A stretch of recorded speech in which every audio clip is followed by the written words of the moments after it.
Uh, Actually, it's funny you asked. Grew up Christian.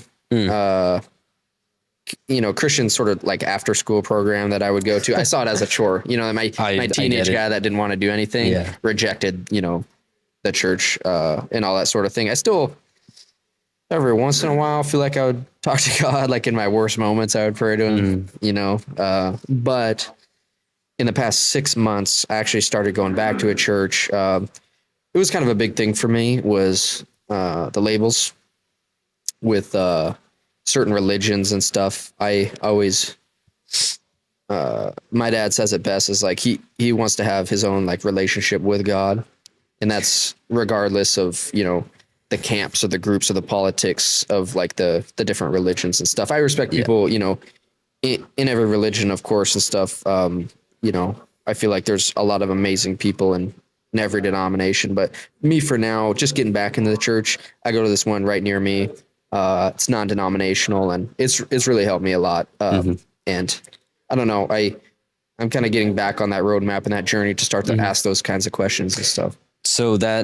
Exactly. So like in that case, I agree with your dad.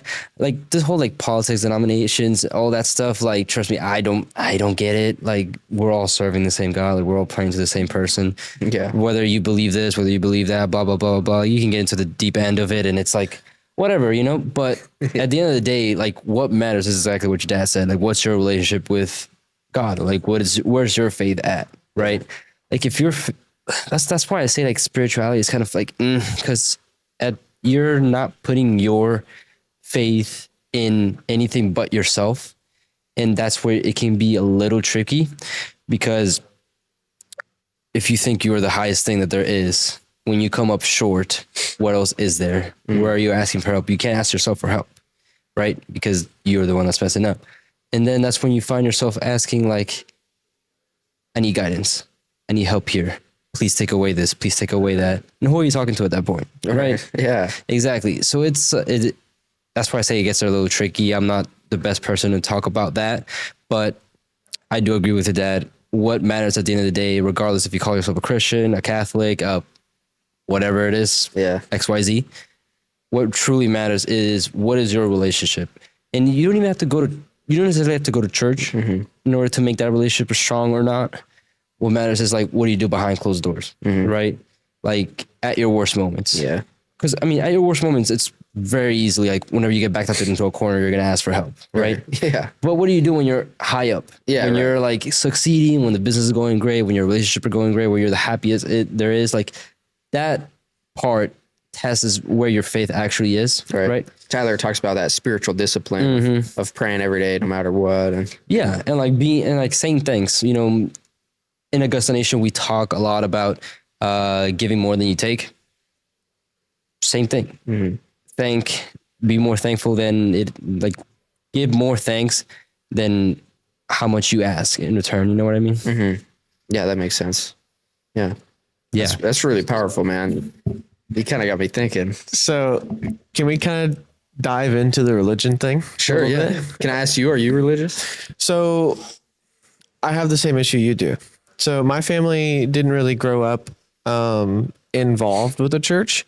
It was more or less of like, if you want to go, like, we're not going to hold you back. Like, there's no reason to not. My mother believes in God, but we just don't go to church. And I think part of that is everyone has their own walk with God. Everyone's heard that before. Yeah. And everyone's walk with God is different and special. Personally, I struggle with some things about the religion. I think the Bible is a great teacher for morals and like what's good and what's bad. And it does have a lot of teaching things. Now, I actually heard this recently, and I was having a conversation with somebody about this, is like the stories of the Bible. Because some stories are not told like this is 100% truth. I think most of the stories could be ways to get you to the morale or like the right thing to do, like splitting the sea, getting them out, stuff like that. I feel like like, we weren't there. We don't know if it actually happened, right? But that's part of your faith, is to believe that that did happen. It's believing it's something that you can't see, smell, or taste or anything like that. So I guess my question with you about the religion is, I really don't even know how to like, do you 100% believe in all of the stories in the Bible? Oh man. Like Noah's Ark, you got, Adam and Eve. Yeah. Firstly, I'm just kind of starting to work through the Bible again.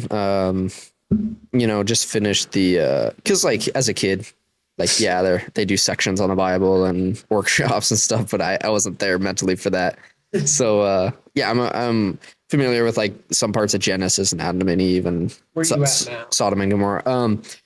I started at the Gospel, Matthew, Mark, Luke, and John. Finished all of those. Yeah, that's perfect. Yeah, and then that was great. Yeah, the like basically testament of like Jesus when he was on Earth. What did he do? How did he walk? What did he say? That was really powerful stuff.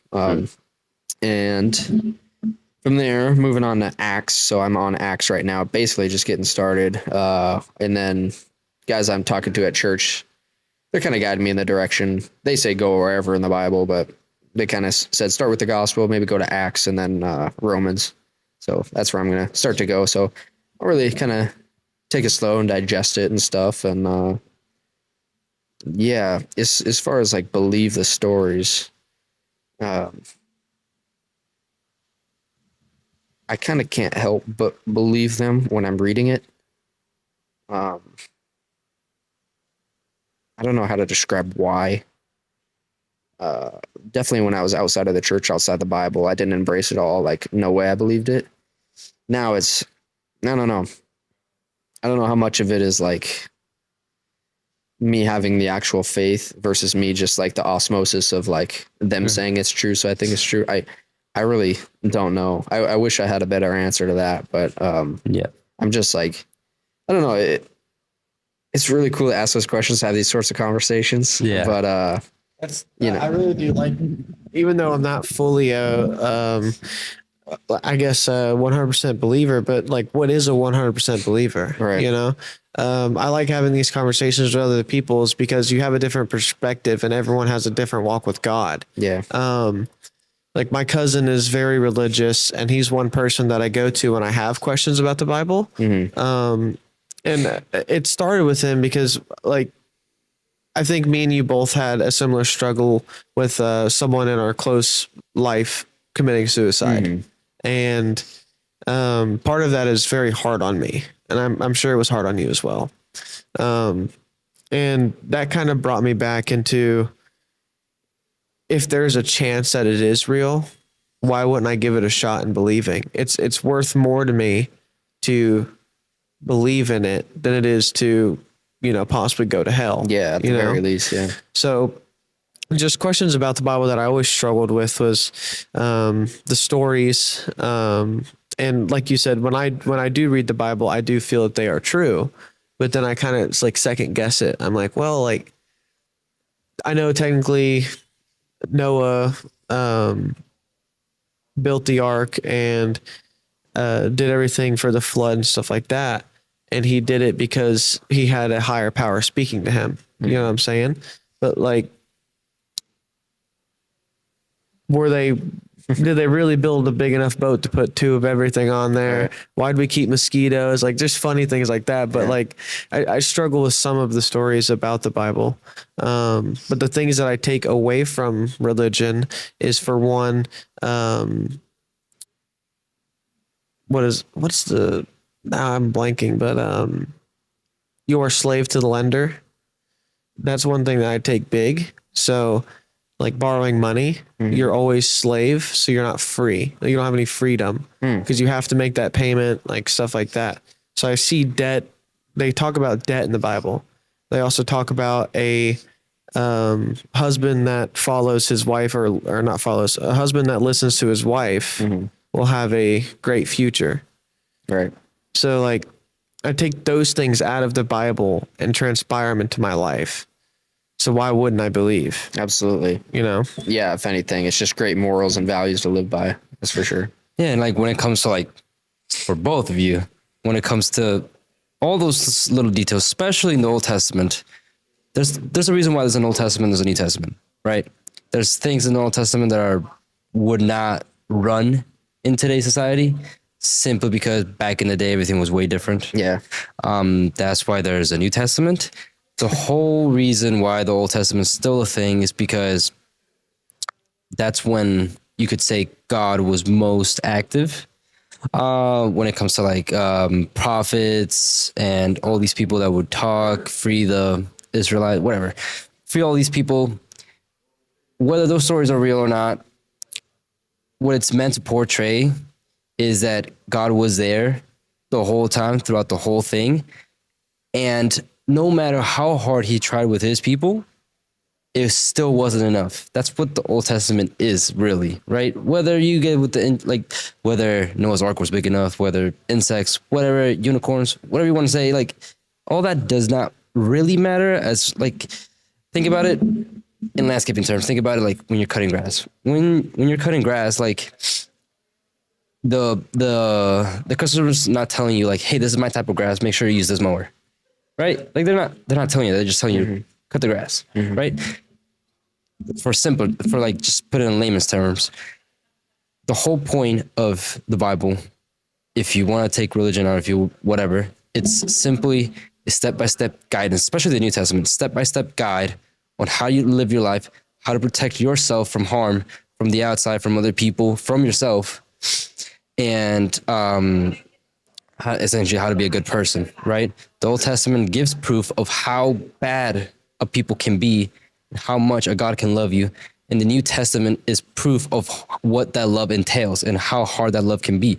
Because whether you believe Jesus came down or not, or whether you believe he's the Son of God or not, whatever it is, there's a guy that lived and was all about his faith, so much to the point that he died with a smile on his face. And he said on his deathbed, God forgive them for their sins, for they don't know what they do, right? Like, imagine that someone went through all the humiliation, all the sacrifice, all like the lashings, betrayal from his loved ones, imagine your best friend. Imagine your best friend, your closest friends betrayed you, gave you up to the cops, and then they did everything they did with you. And he still said, I forgive you. I love you. Like, whether you believe he was the son of God or not, like that deserves praise. Like, I know for myself, I would never be able to forgive someone like that, especially if I die because of that. So like I said, little details, there's probably better people to talk about that, but the whole point of it is that Old Testament is proof of God. New Testament is proof of the love that God gives us through his son that came down and paid for all of our sins.